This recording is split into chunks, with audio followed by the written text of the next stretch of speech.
बच्चों आज हम देख रहे हैं हमारे 20वें अध्याय के क्वेश्चन आंसर, दैट मीन्स अभ्यास प्रश्न भाग 7 के अंतर्गत। यानी कि जितना चैप्टर हमने पढ़ लिया है, जितनी चीज़ें हमने देख ली है, समझ ली है, आज उनको अप्लाई करने की बारी है। दैट मीन्स आज हमें आकलन करने की समय है कि हम कितना परिपूर्ण हुए हैं उस अध्याय के अंतर्गत। तो चलिए आ जाइए, देखते हैं क्वेश्चन बाय क्वेश्चन। हर चीज़ मैंने करवाई है, अब आपको खुद को सेल्फ एनालिसिस करने हैं कि एटलीस्ट आपने कितना पढ़ा है और कितने क्वेश्चंस को आप सॉल्व कर पा रहे हो अपने आप में। कंकाल पेशी की एक सार्कोमियर का चित्र बनाना है। अपन ने बहुत ही अच्छे से डायग्रामेटिक रिप्रेजेंटेशन दिया है सार्कोमियर का, जिसमें बहुत सारे बैंड्स थे, I band, A band, H band, Z band, बहुत सारे बैंड्स हमने बनाए थे। वो ही किसका डायग्राम है? सार्कोमियर का। चलिए देखते हैं क्या है। ठीक है, सार्कोमियर के स्ट्रक्चर में आप देखोगे तो इस तरीके से अपन ओपन करेंगे तो इसमें यहाँ पे मायोफिब्रिल मिलेंगे, है ना। हमने ओपन करके दिखाया था, एक एक मायोफिब्रिल मतलब फिलामेंट के अंदर फिर मायोफिब्रिल है, फिर उसके अंदर बहुत सारे एक्टिन मायोसिन का बैंड बना होता है, फिर वो एक्टिन मायोसिन बैंड बनाते हैं, क्षेत्र बनाते हैं अलग अलग। वही चीज़ हमें इस चीज़ के अंदर दिखानी है। Is that clear? Next question आ जाइए। पेशी संकुचन के सर्पी तंतु सिद्धांत को परिभाषित कीजिए। मतलब हमें बताना है कि किस तरीके से जो स्लाइडिंग फिलामेंट थ्योरी है, ठीक है, स्लाइडिंग फिलामेंट थ्योरी जो है बहुत ही इंपॉर्टेंट थ्योरी है, नीट के एस्पेक्ट से भी पूछी जा सकती है। इसमें क्या होता है कि जो मोटे तंतु होते हैं, आपको पता है जो मोटे तंतु है पतले तंतुओं पर आकर के सरक जाते हैं, और यही जो थ्योरी है या यही जो थ्योरी है वो कैसे कहलाती है? स्लाइडिंग फिलामेंट की थ्योरी कहलाती है। Is that clear? आ जाओ नेक्स्ट देखते हैं।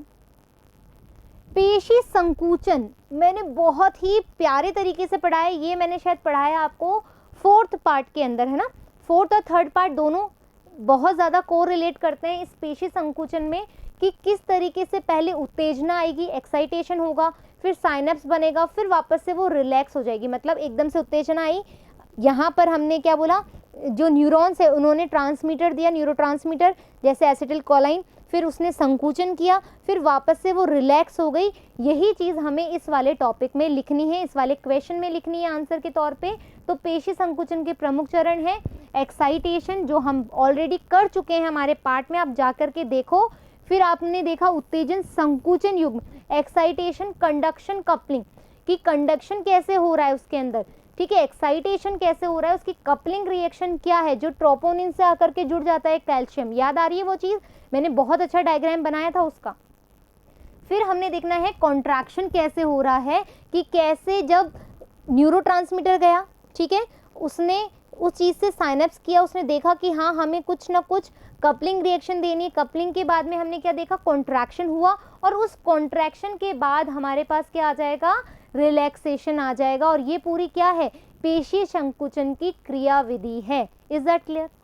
नेक्स्ट देखो, सही या गलत लिखना है। एक्टिन पतले तंतु में स्थित होते हैं, सही है या गलत है? सही है, ठीक है। रेखित पेशी रेशे में एच क्षेत्र मोटे और पतले दोनों तंतुओं को प्रदर्शित करता है, गलत है, बिल्कुल सरासर गलत है। ये आप मुझे कमेंट बॉक्स में लिखेंगे कि गलत क्यों है, ठीक है। मैं नहीं बताऊंगी आपको क्यों, क्योंकि आप चौथे और तीसरे पार्ट में आप देखोगे तो आपको पता लग जाएगा कि एच क्षेत्र किसको प्रदर्शित कर रहे हैं। मानव कंकाल में 206 अस्थियां पाई जाती है, बिल्कुल सही है। मनुष्य में 11 जोड़ी पसलियां पाई जाती है या 12? 24 होते हैं ना, हाँ या ना, 22 तो नहीं होते, तो कितनी है? तो ये कैसे हो गई? गलत। ये बात सही, ये बात गलत, ये बात सही।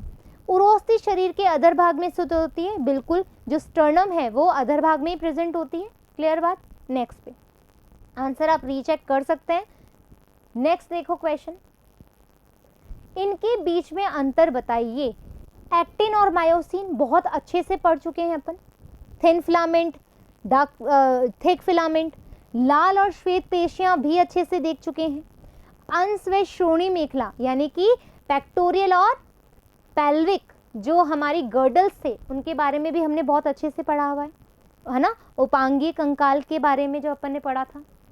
तो एक्टिन, और आप स्क्रीनशॉट ले सकते हैं जब आपने टॉपिक पढ़ा होगा तो ये चीज़ें और नोटिस कर लेना, कहीं पेन डाउन कर लेना, ये आंसर है। नेक्स्ट हमारा है हमारे रेड मसल और वाइट मसल के अंदर डिफरेंस है। डन।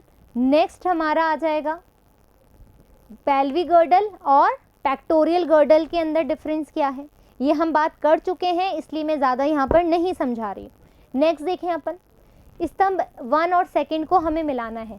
चिकनी पेशी, ठीक है, चिकनी पेशी कैसी होगी, मायोग्लोबिन तो नहीं होगी। पतले तंतु के बारे में भी यहाँ पर कुछ नहीं हो रहा। सीवन सैचुर हमें कंकाल के बारे में आता है या फिर कपाल के बारे में, सॉरी, तो ये कैसी होगी, अनैच्छिक होगी।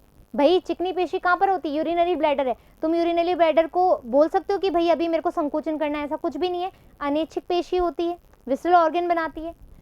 ट्रोपोमायोसिन, लाल पेशी और कपाल, कपाल की बात करें तो सैचूर है, ठीक है। लाल पेशी की बात करें तो मायोग्लोबिन की बनी हुई होती है, और ट्रोपोमाइसिन कैसे हैं, हमारे पतले तंतु है, ठीक है। आंसर अपना लिखा हुआ है, देखो फर्स्ट में हमारा घ है और सेकंड में हमारा ख है और थर्ड में हमारा क है और फोर्थ में हमारा ग है। वैसे तो ये सब चीज़ें तुम्हें आनी चाहिए बिना आंसर शीट देखे, बट फिर भी आप अपने आप को एनालाइज करने के लिए पहले आप हमेशा क्वेश्चन का खुद आंसर बनाएं, उसके बाद आंसर को रीचेक करें, इससे ज़्यादा आपको अच्छे से समझ में आएगा। और फिर भी नहीं समझ में आया तो आप वापस से वीडियो को रिपीट करें, उसको वापस से देखें ताकि चीज़ें क्लियर हो जाए, कहाँ आप मिस कर रहे हो चीज़ें। ये तो बहुत ही नॉर्मल क्वेश्चन है, नीट के अंदर बिल्कुल बेसिक चीज़ों से पूछा जाता है, इसीलिए मैं आपको उस तरीके से पढ़ाती हूँ। नेक्स्ट क्वेश्चन, मानव शरीर की कोशिकाओं द्वारा प्रदर्शित विभिन्न गतियाँ कौन कौन सी है, कौन कौन से मोशन है। तो हमने देखा था अमोबॉइड मूवमेंट, जिसको हमने अमीबीय गति बोला था। इन सबसे इनिशियल वाले पार्ट में आप देखोगे तो पक्षमाभी गति है, सीलियरी मूवमेंट, ये सारा जो आंसर है वो आपके बुक से ही मैटर लिया गया है, तो आपको कोई दिक्कत नहीं आएगी, नहीं तो आप मेरा वीडियो भी देख सकते हैं। पेशी गति, muscular movement, is that clear. फिर हम देखेंगे आप किस प्रकार से कंकाल पेशी और हृदय पेशी में विविध, कार्डियक मसल और स्केलेटल मसल में भी मैंने डिफ्रेंशिएट किया था इनिशियल वाले पार्ट्स जो हैं उसके अंदर, तो आप इजीली कर सकते हो। कंकाल और इसमें कैसे वो अनैच्छिक है, कैसे ऐच्छिक है, कहाँ वॉलेंट्री है, कहाँ इनवॉलेंट्री है, ये सब चीज़ें आपको इसमें डालनी है। किस तरह की कवरिंग होती है, कितनी लेयर्स होती हैं, आप सब इसमें इंक्लूड कर सकते हो। नेक्स्ट पार्ट, निम्नलिखित जोड़ों के प्रकार बताइए, ठीक है।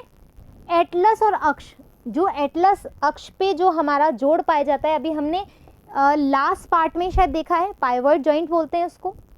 फिर हम बोल रहे फ्लेंजेस के बीच में, ये जो फ्लेंजेस होती हैं फिंगर्स के बीच में कौन सा जॉइंट पाया जाता है, तो हम बोलते हैं इसको हिंज जॉइंट, ठीक है। कब्जा जोड़, जिसको हम हिंदी में बोलते हैं।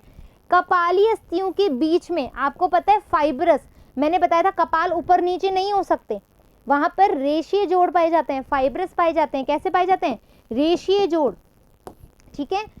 श्रोणी मेखला की प्यूबिक अस्थियों के बीच में हिंज वो पाया जाता है कार्टिलेजियस, ठीक है, यानी कि उसको हिंदी में अभी देख लेते हैं क्या कहते हैं, कार्टिलेजियस को।